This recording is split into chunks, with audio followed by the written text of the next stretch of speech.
président yow laay njëkkee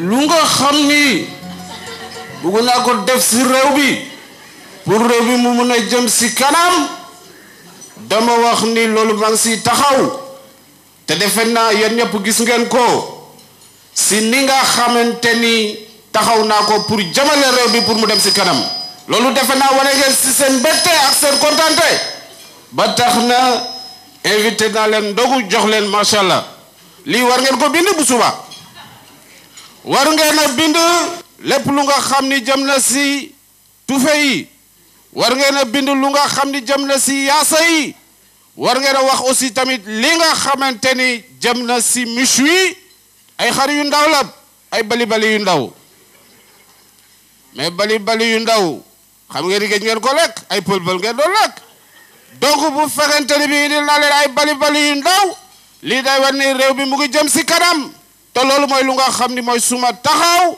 loolu mooy lu nga xam ni mooy suma xalaat léegi nag gis naa ni journaliste yi lu ñu mun a bind tamit kenn dàqu leen a seeñu gis naa ni ngeen def ak yax yi defe naa ni ëllëg bu yàlla di réparé waat tamit faar yi dina naqaree réparé parce que ni ngeen ko yéeyee mokk na ba si yax ba jërëjëf. suñu demee tey ba journaliste yi ci góor ak jigéen bokk ndey bokk baay ñëw fekk si la ci biir palais bi nga ndogoo noog ñoom loolu mooy wane na yow li ngay def lu leer la li ngay def lu baax la te journaliste yi jàpp nga ni ci yow la ñu bokk jàpp ni ci ñoom nga bokk ñu ngi lay gërëm di la sant di la ñaanal sa mission yàlla na ko yàlla suñu borom yeggale yow ak sa gouvernement ndax damay wax ni lii xew tey fii 69 laa fi wàcc tey laa mos a dugg fii ci lii. Je suis donc très heureux vraiment de vous retrouver, chers amis journalistes et acteurs du monde médiatique et du monde culturel. J'ai connu certains d'entre vous, certains visages me sont familiers puisque j'ai eu à les fréquenter. J'ai connu certains d'entre vous pendant mes activités antérieures et pendant la campagne électorale. J'ai pu partager aussi des moments avec ceux qui ont participé à la couverture de ma campagne à l'époque. Et je voudrais donc vous dire tous que j'ai pu nouer de solides relations d'amitié avec certains. Malheureusement que mes nouvelles charges ne me permettent pas d'entretenir comme je l'aurais souhaité. Enfin, c'est cela aussi être président de la République. C'est une tâche noble, certes, mais très difficile, très exigeante et très prenante.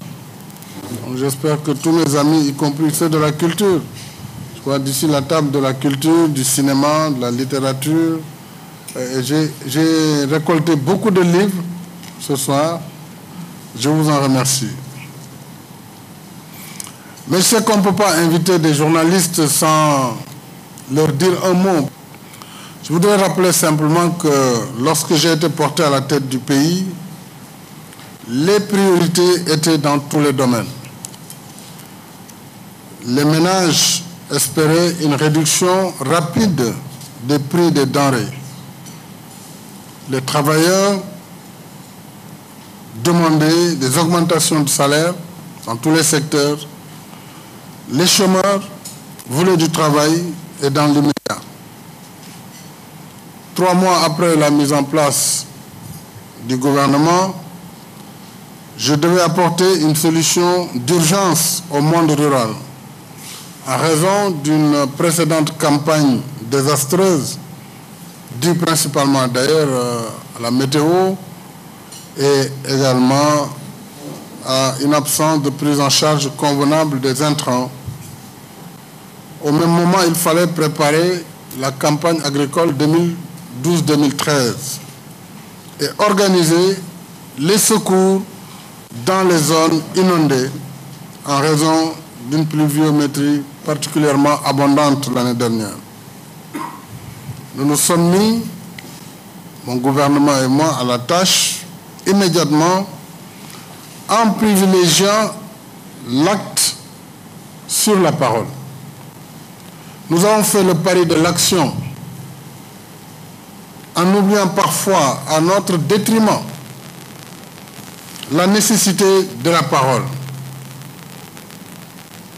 pour expliquer ce que nous faisons, pourquoi nous le faisons, quand nous le faisons, la programmation et avec quel impact pour les populations. Nos adversaires en ont profité souvent d'ailleurs pour parfois raconter des contre-vérités et parfois verser dans la pure désinformation. Nous avons en réalité beaucoup fait en 15 mois. Je voudrais rappeler la baisse sur l'impôt. Ça a été un renoncement de 29 milliards sur les recettes de l'État qui sont allés sur les revenus des salariés, et donc qui ont facilité la consommation. Cela s'est traduit, cette baisse sur l'impôt sur les revenus des salariés, par une augmentation naturellement des revenus. Nous avons mis en place depuis lors une véritable politique de contrôle des prix des denrées.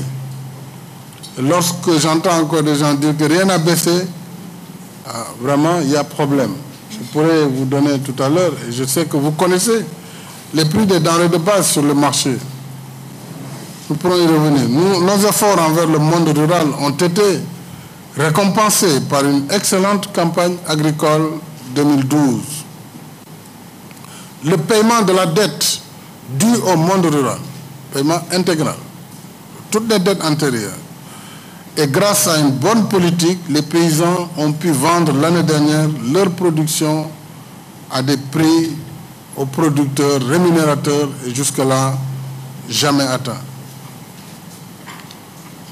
Vous avez noté une nette amélioration de la fourniture en électricité et le mieux est à venir. Puisque sur l'électricité, nous avons voulu privilégier une solution structurelle. Parce que les problèmes de l'électricité sénégalaise ne peuvent pas être résolus par des réformettes. Il fallait changer le système de production lui-même, qui fait que Sénélec était structurellement déficitaire, puisque le coût de revient de l'électricité produite était supérieur, toutes choses étant égales par ailleurs, au prix de vente de l'électricité. Donc il fallait trouver une solution structurelle, ce que nous avons fait, et avec la confiance des partenaires. Ce sont des sociétés privées qui ont signé et se sont engagées à produire d'ici 2016 508 mégawatts, ce qui est déjà quasiment le doublement des capacités de production de notre pays depuis que l'électricité existe au Sénégal. Et cette réforme est en cours, les contrats sont signés et nous avons d'autres qui devront porter cette production à 800 mégawatts, soit quasiment 2 fois plus de capacité que ce que moi j'ai trouvé en venant au pouvoir le 25 mars dernier. Il y a eu une baisse encore cette semaine des prix de certaines denrées, notamment le lait en poudre, le lait végétal. Et dans le domaine de l'emploi, nous avons mis en place des fonds, signé des conventions avec nos partenaires qui nous font confiance plus que par le passé. Et les ressources mobilisées en 15 mois en témoignent. C'est plus de 1080 milliards de francs en termes de conventions de financement, au moment où, difficilement par an, on pouvait dépasser les 450-500 milliards. L'autre réforme majeure, et qui n'est pas une réforme visible, parce qu'immatérielle, c'est la réforme de l'État. La réforme sur la gouvernance. Nous avons initié une culture de l'évaluation. Une culture de l'évaluation, puisque aucun sou de l'État aujourd'hui ne peut plus être dépensé sans justification, grâce à des mécanismes appropriés qui ont été mis en œuvre. Et ces mécanismes se retrouvent dans le schéma directeur de la réforme de l'administration publique. Je peux vous parler de la réforme de la Cour des comptes qui a été bloquée. C'est à mon arrivée que cela a été débloqué. Aujourd'hui, la Cour des comptes a l'ensemble des dispositions législatives et réglementaires lui permettant de faire son travail en toute autonomie, en toute transparence et sans contrainte aucune. Nous avons aussi élaboré des contrats de performance pour établir le lien entre les ressources engagées par l'État et les impacts sur les populations. Lorsque nous devrons mettre 100 milliards sur un projet, il faut qu'on puisse évaluer l'impact sur l'économie, sur la croissance et l'impact sur la réduction de la pauvreté. Et nous avons surtout mis en place la loi sur la transparence budgétaire qui a été votée et qui va apporter des contraintes nouvelles au gouvernement. D'abord, la nécessité tous les trimestres de retourner au Parlement, faire le point sur déjà l'exécution trimestrielle du budget et sur la programmation budgétaire dans un horizon de 3 à 5 ans, ce qui donne une visibilité des lois de programme, un programme triennal d'investissement public qui se décline chaque année, bien sûr, par un budget consolidé d'investissement, le BCI. Nous avons aussi adopté en Conseil des ministres récemment la loi portant sur la déclaration de patrimoine, qui est une loi nouvelle qui va élargir, puisque le champ, jusque-là, il n'y a que le président de la République qui était contraint par la Constitution, qui avait l'obligation de faire sa déclaration de patrimoine à l'entrée et de faire la déclaration à la sortie. Dorénavant et désormais, l'ensemble des ordonnateurs de dépenses publiques et l'ensemble des administrateurs de crédit seront assujettis à la déclaration du patrimoine.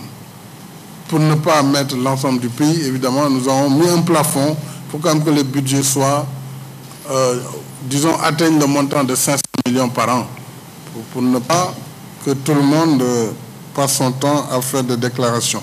Et nous avons créé l'OFNAC, qui est un office national de lutte contre la fraude et la corruption. Et je viens de nommer le responsable de l'OFNAC en attendant le choix des membres de l'OFNAC, et ces membres devront venir de la société civile, de l'administration, du secteur privé. Et les rapports de l'OFNAC seront transmis directement au procureur de la République. Donc ce n'est pas un machin qu'on crée pour faire bon usage, mais il s'agit d'un instrument résolument mis en œuvre pour lutter contre la corruption. Ces réformes qui ont été faites ont pour objectif de donner un contenu réel à la gouvernance.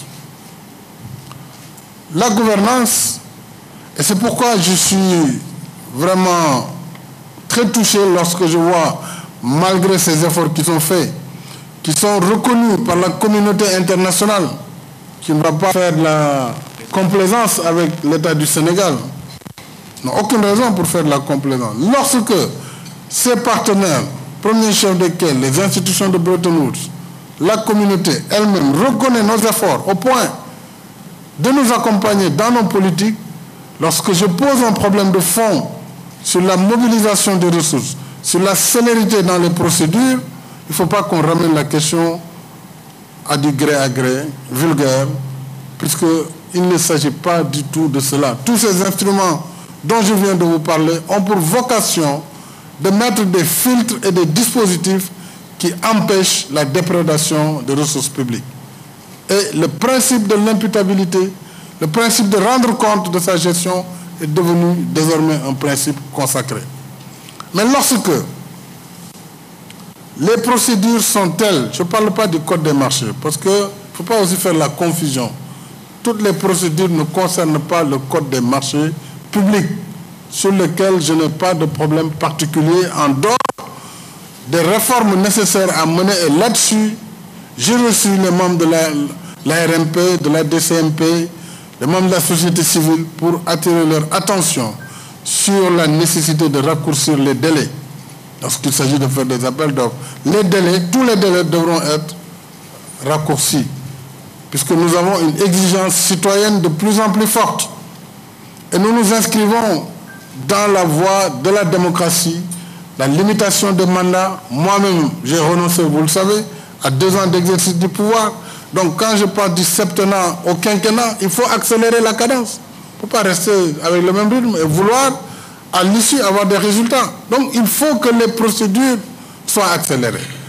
Et cela suppose davantage de ressources dans l'administration, davantage de compétences au sein des administrations, des ministères pour prendre en charge la mise en œuvre de la politique qui est définie.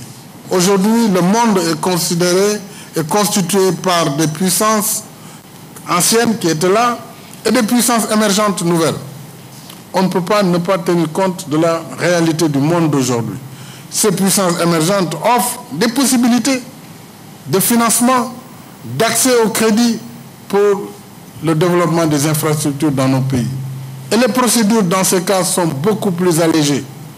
Donc nous devons pouvoir aller sur ces marchés. Si nous voulons demain réaliser l'autoroute Diamniadio-Thiès-Touba par exemple, pour prendre cet exemple, il faudrait pouvoir le faire dans les 3 ans, pas en 8 ans ou 10 ans. Et d'abord, les mécanismes de mobilisation de ce financement doivent être des mécanismes rapides. C'est à ce niveau que je pose le débat. Ce n'est pas un niveau de petit gré à gré qu'un ministère peut faire. On dit oui, c'est le président lui-même qui a autorisé le gré à gré. Depuis quand le président a dit qu'il faut faire du gré à gré? Ce n'est pas vrai.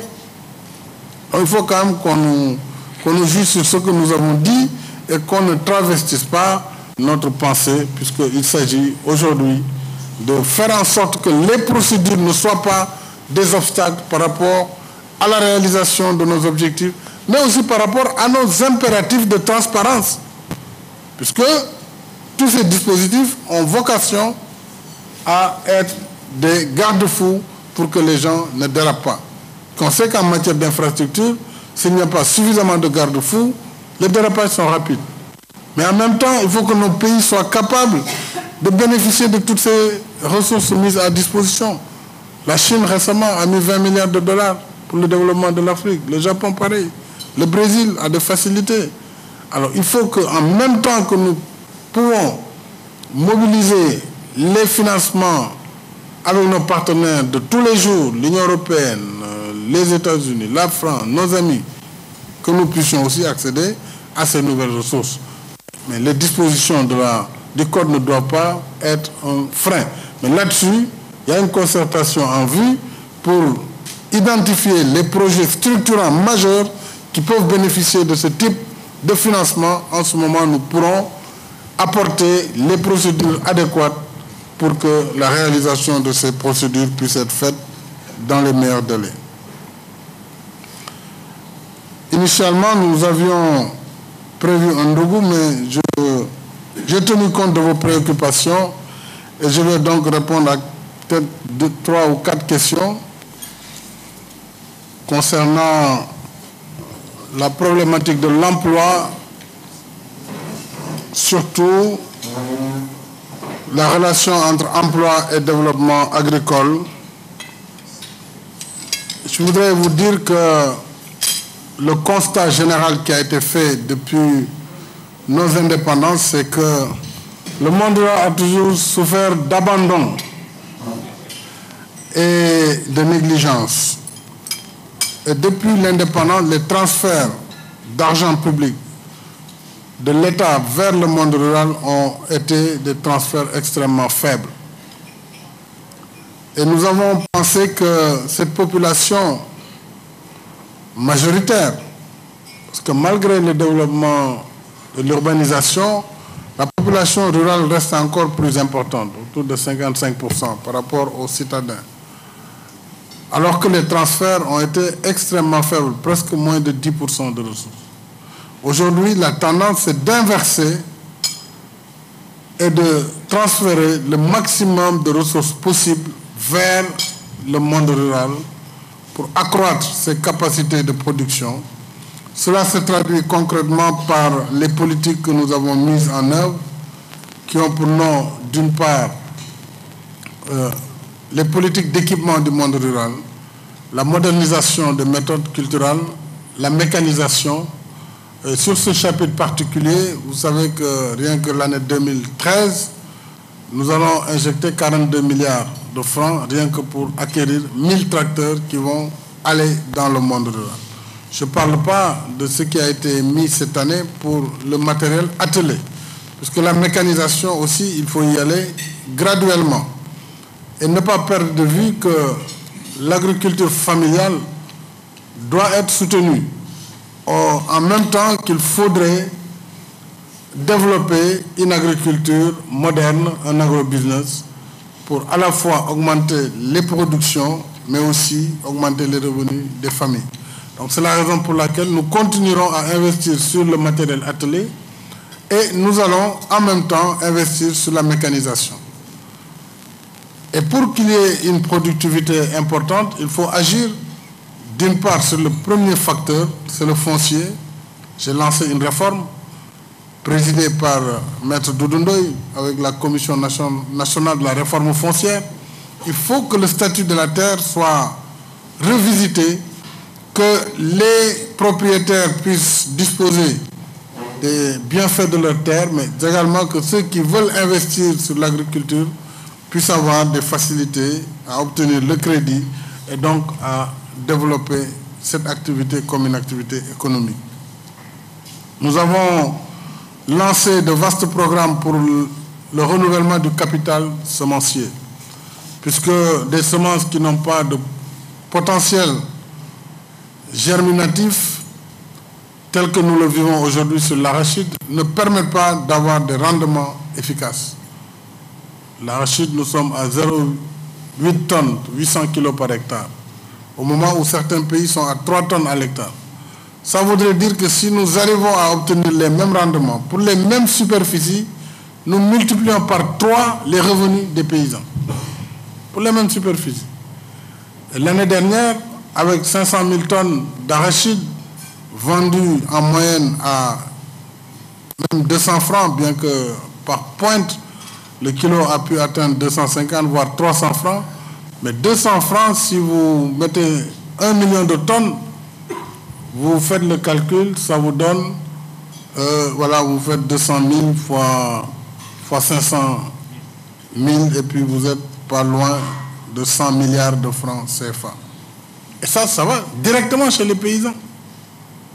C'est comme ça qu'il faut voir, en fait, la lutte contre la pauvreté et surtout la création de richesses que nous devons aussi donner aux Sénégalais. Et ça, c'est sur une seule culture, l'arachide.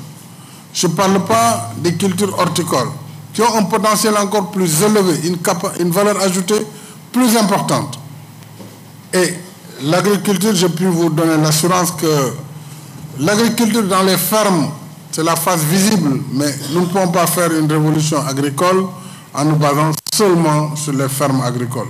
Mais pour allier la recherche, la création d'emplois et la productivité, évidemment, les fermes ont été mises en œuvre et je peux vous garantir que 1,5 milliard vont être injectés à partir de ce mois d'août sur les ressources d'ailleurs que nous avons tirées un peu des négociations dans le cadre des dossiers pendants devant la justice.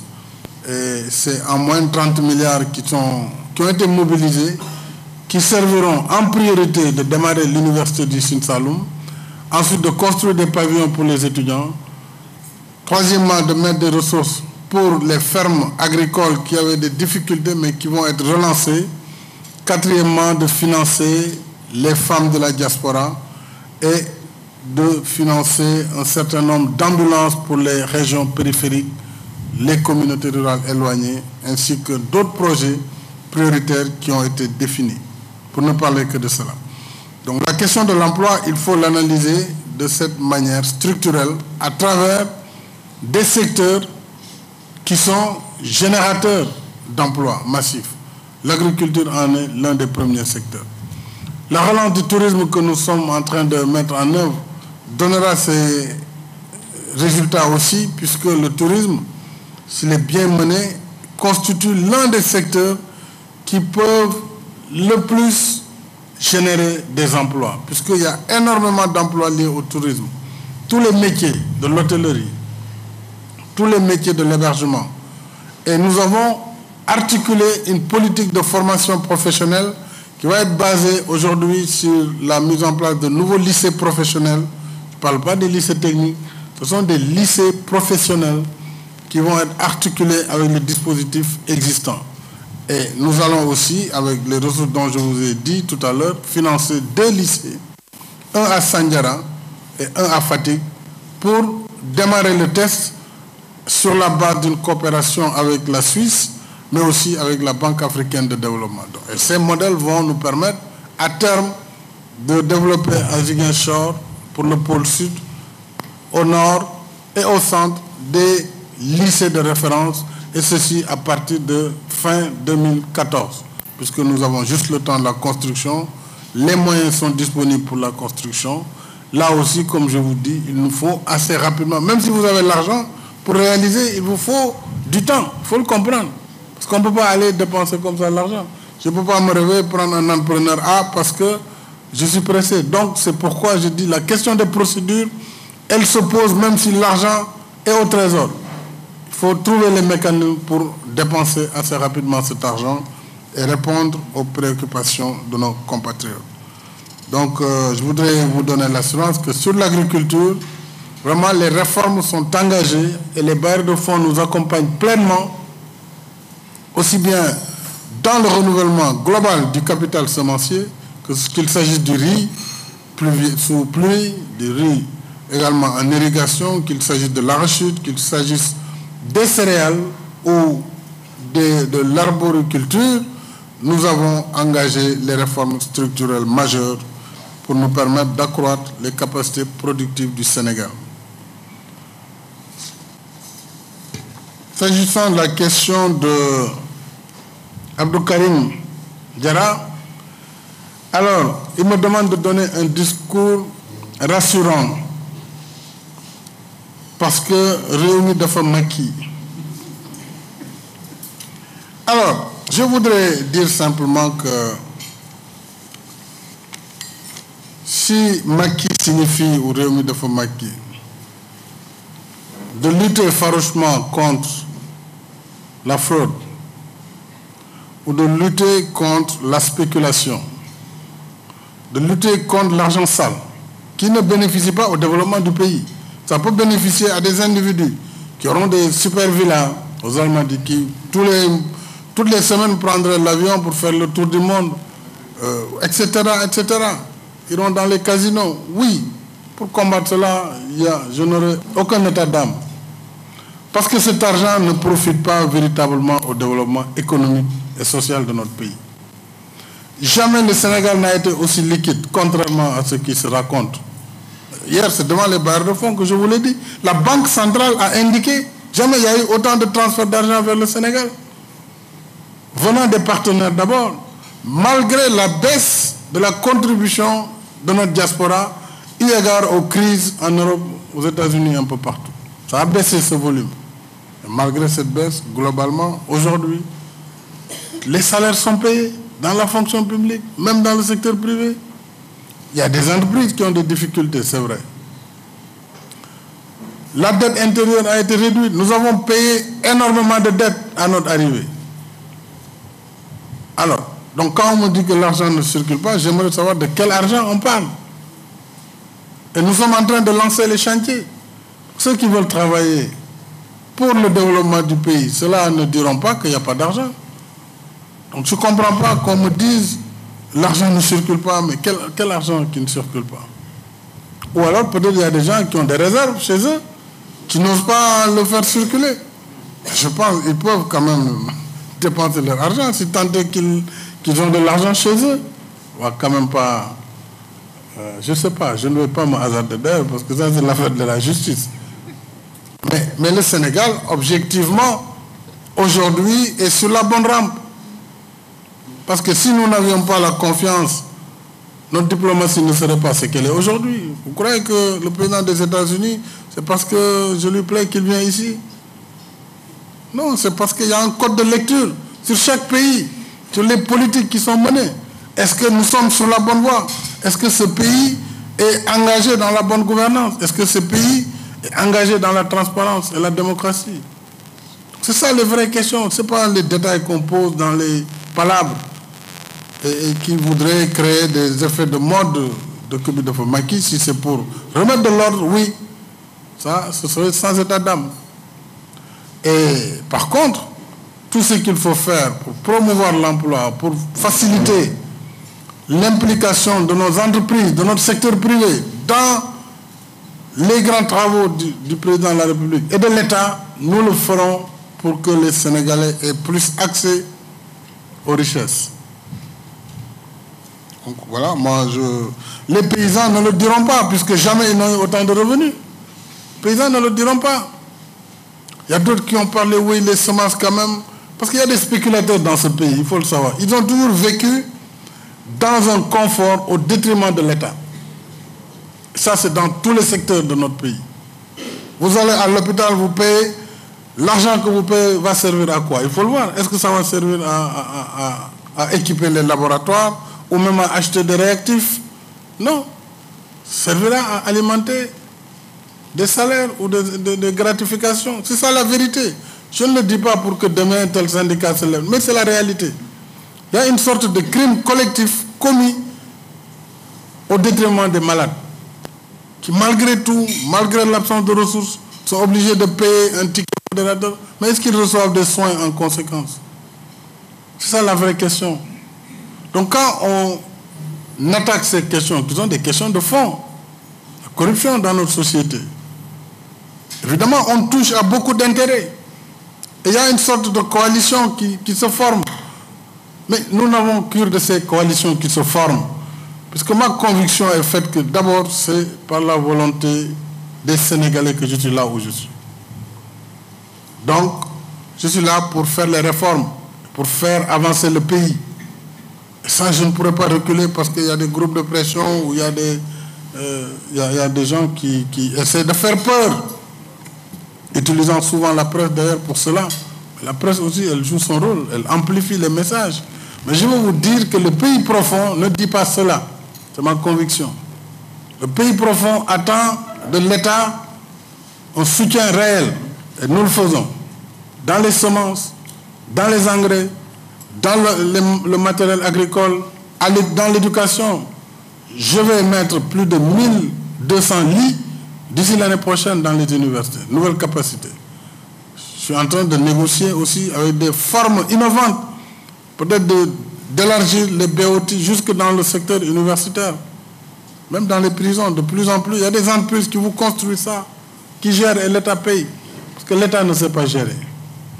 Donc, je pense que c'est une expression peut-être à la mode, mais il n'y a pas que ça. J'ai quand même la mode de maquis. Bon, ce maquis, certainement, est beaucoup plus beau.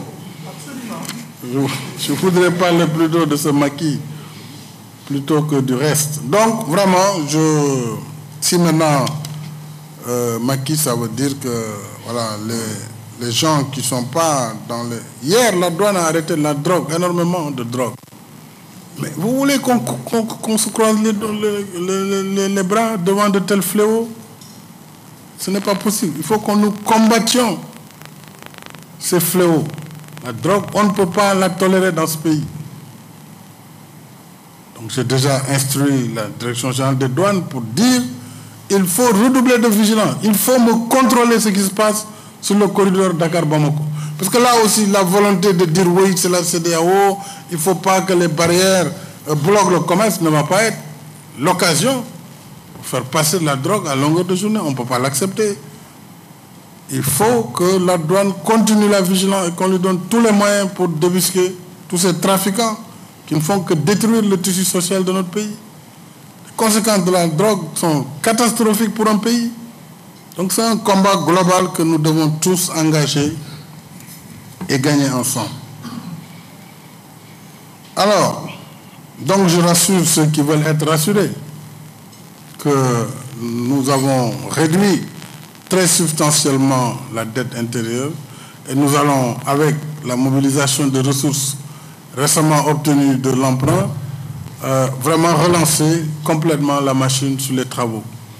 Donc, parce que l'État, c'est ça qu'il peut faire. Ensuite, faire un environnement des affaires. Récemment, Standard & Poor's nous a noté favorablement avec un indice plus élevé. C'est ça la perception. Ce n'est pas ce que les chapelles politiques disent. Et les chapelles politiques qui sont dans l'opposition, elles font leur job. C'est de critiquer, c'est normal, parce qu'il faut bien détruire l'image du président, de son gouvernement, pour que les populations commencent à se détourner. Ça, c'est le rôle classique. Ça ne me gêne pas tant que c'est la politique. Parce que aussi, nous ne pouvons pas obtenir l'unanimité. Ce n'est pas l'objet. Il faut que l'opposition critique, ça ne me dérange absolument pas. Mais qu'on n'en fasse pas l'état de l'opinion. Par contre, ça c'est faux. Quand je vois, on prend des sondages où les paramètres qui doivent guider au choix de l'échantillonnage posent problème déjà. Et que la lecture elle-même n'est pas orthodoxe. Les gens lisent ce qu'ils veulent lire, il y a problème. Il faut quand même que nous soyons plus rigoureux. Quand nous disons que nous faisons un sondage, il y a des règles qui sont liées à la mesure quantitative. On ne peut pas se réveiller, on prend un verre, on dit voilà, tous les verres sont comme ça. Ce n'est pas possible. Il y a l'échantillonnage, il y a des experts qui sont formés dans ce domaine et qui sont des statisticiens qui doivent faire cela dans les règles de l'art. Mais je suis convaincu que nous avons quand même l'ambition de rester en contact avec la réalité du pays.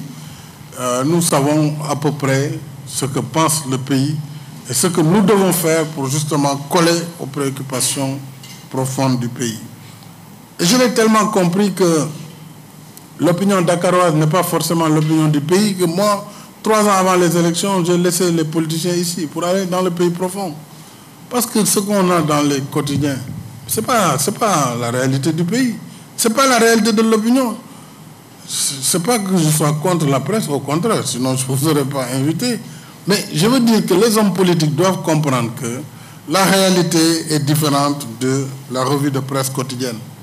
Ça, c'est une manière de voir les choses. Une autre manière est d'essayer d'aller plus en profondeur pour savoir réellement ce que pensent les gens, réellement où sont les problèmes, quels sont les engagements qui n'ont pas encore été résolus et là où l'État doit mettre l'accent pour répondre aux attentes. Donc je crois qu'il faut faire la différence entre ces deux dimensions. Alors, pour M. Anne, il dit en recevant le M23, j'avais dit que je ne souhaitais pas que l'application du quinquennat pour le mandat du président de l'Assemblée soit faite, cette application, dans le présent mandat. Je vais expliciter ma pensée. Vous savez, d'abord, entre le président Moustapha Niasse et moi-même, il n'y a qu'une confiance absolue entre nous deux. Aucun problème. Et nous pensons qu'il fait très bien son travail en tant que président de l'Assemblée nationale. Ça, je le dis en tant que président de notre coalition, Benno Bokk Yakaar. Je le dis en tant que secrétaire général, président de l'Alliance pour la République. Donc, il a notre confiance, il a ma confiance, et si nous devons renouveler, il sera renouvelé. Il n'y a pas de mystère là-dessus. Mais ce que j'ai dit, au moment où nous faisions l'investiture pour les législatives, nous l'avons fait sur des bases d'arrangement politique. Benno Bokk Yakaar, on donne à celui-là, selon des critères convenus, d'accord parti. Et vous avez vu que un parti comme Rewmi a eu 10 députés quand le président Wade, en partant, malgré 3 mois après la défaite, le PDS a eu 12. Le PS a eu 20, l'AFP 21 députés, l'APR a eu 67 à peu près. Voilà la composition qui a été faite. Donc, c'est sur ces bases que nous sommes allés ensemble, dans un groupe dit groupe Benno Bokk Yakaar, dans le respect de nos engagements respectifs. Mais tant que nous respectons tous les engagements, que chaque année on renouvelle le mandat, je ne vois pas où est le problème. Et le problème ne pourra pas venir de nous. Donc, le président Moustapha Niasse, je peux considérer qu'il n'est pas menacé par cette mesure. Et c'est par la confiance qu'il est là. Mais essayez de raisonner maintenant à l'inverse. Sur la base de cet accord qui a été fait électoral, on dit maintenant on y va, c'est 5 ans tout de suite. Les réflexes qui peuvent naître, je ne dis pas qu'ils vont naître, qui peuvent naître de cette nouvelle configuration et de ces sûretés accordées peuvent générer des crises qui peuvent aboutir à la dissolution de l'Assemblée, ce qui veut dire crise institutionnelle. A-t-on besoin aujourd'hui d'aller vers une crise institutionnelle simplement parce qu'il y a des politiciens qui sont pressés ou qui pensent que voilà, on doit les mettre dans un confort absolu, alors que la marque de fabrique aujourd'hui du Sénégal, c'est sa stabilité institutionnelle. C'est ça qui nous caractérise. Une démocratie apaisée, où malgré la compétition, nous savons qu'il y a des fondamentaux. Et c'est le plus important. Regardez ce qui se passe en Afrique du Nord et autour de nous. Nous ne devons pas, parce que nous avons des ambitions personnelles, mais mettre en péril le modèle de stabilité. Voilà ce que je dis. Donc nous allons, dans le cadre, attendre le rapport de la commission que j'ai mise en place, chargée de la réforme des institutions. Quand elle aura fini son rapport, elle me les livrera en tant que président de la République. Là aussi, il est important que les rôles soient clarifiés. La politique, dans notre démocratie et dans notre constitution, elle est définie par le président de la République et par personne d'autre. C'est ça la constitution. Donc, comme dans les grandes démocraties, lorsque le président il demande un rapport à une commission, la commission réfléchit et donne le produit de sa réflexion. À lui d'apprécier la suite à donner. Vous allez en France, vous avez les commissions Baladir, vous avez les commissions Jospin, vous avez les commissions Attali. Ils réfléchissent sur des problématiques données. Et récemment, il y a une commission, celui qui avait Air France, je ne sais plus le nom, réfléchit sur des sujets particuliers, il livre au président de la République. Il apprécie par rapport à sa politique et par rapport à mes engagements dans mon programme. Donc là aussi, lorsque la commission de réforme va soumettre son rapport, nous allons apprécier le rapport, voir la suite à donner. Et certainement, la question de l'Assemblée va être intégrée et nous verrons la mise en œuvre dans le cadre des suites à donner. En ce moment, nous irons, lorsque nous irons aux prochaines élections législatives, ce sera en connaissance de cause que voilà les nouvelles dispositions. Ceux qui voudront se coaliser le feront. Et en conséquence, ils pourront donc avoir la même liste et assumer les choix qui ont été les choix arrêtés. Voilà pourquoi, mais Moustapha Niasse, le président Moustapha Niasse, n'a aucun problème avec l'APR et vraiment, il ne nous arrive même pas à l'esprit de faire autre chose aujourd'hui, en tout cas, que de le reconduire dans ses fonctions lorsque le moment arrivera. Donc ce débat doit être dépassé. Il y a des gens qui veulent toujours faux problème pour dire, ouais, la question de l'Assemblée. Donc pour le moment, qu'on laisse l'Assemblée nationale tranquille, elle fait son travail et attendons que les conclusions soient données sur la réforme des institutions et nous verrons les suites à donner. Il y avait une dernière question de M. Anne. La question du remaniement ministériel, elle revient souvent. Et dans nos pays, vous savez, il suffit simplement que le président donne l'impression qu'il y aura un remaniement pour que tout s'arrête. Et ça, ce n'est pas souhaitable. Moi, si j'étais ministre, comme je l'ai été par le passé, moi, je ne me suis jamais soucié de remaniement. C'est-à-dire, je travaille jusqu'au moment où on me dit il est mis fin avec fonction. Ça n'est pas arrivé souvent, mais une fois quand même, on m'a destitué à voter. Bon, ça peut arriver dans la vie, il faut assumer. Donc quand on est ministre, on doit travailler sans état d'âme. Parce que ce qui vous met là, c'est la confiance du président de la République. Tant qu'il ne l'a pas levé, pourquoi voulez-vous spéculer sur ses intentions? Même s'il est en week-end, on dit non, il s'est retiré, il est en train de revoir les listes. Non, ça c'est de la fragilité d'esprit. Il faut travailler. Le président, lui, il a son agenda. C'est lui qui apprécie le travail du gouvernement. Si ça lui convient, ben, il n'y a pas de problème. Il continue. S'il a envie de changer, il change. Mais d'autres qui disent non, le président ne peut pas décider parce que quand il y a des gens proches de lui, vous croyez que ça peut me retenir lorsque je dois changer quelqu'un dans mon entourage? C'est encore mal me connaître. Parce que véritablement, j'ai conscience que je travaille pour le Sénégal.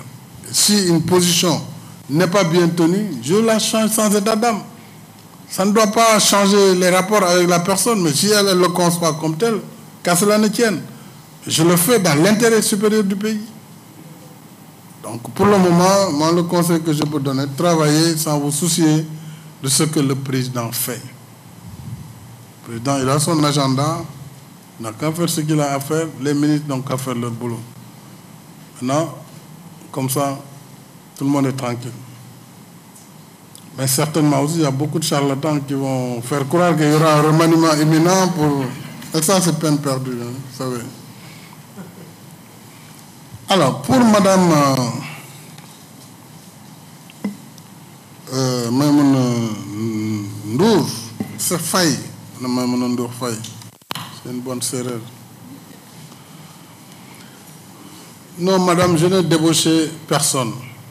J'ai reçu Madame Nafissatou Diop, qui est une femme honorable et respectable, qui est une notaire connue dans ce pays. Nous avons discuté et qui m'a indiqué qu'elle voulait travailler avec moi, ce que moi-même je souhaitais aussi.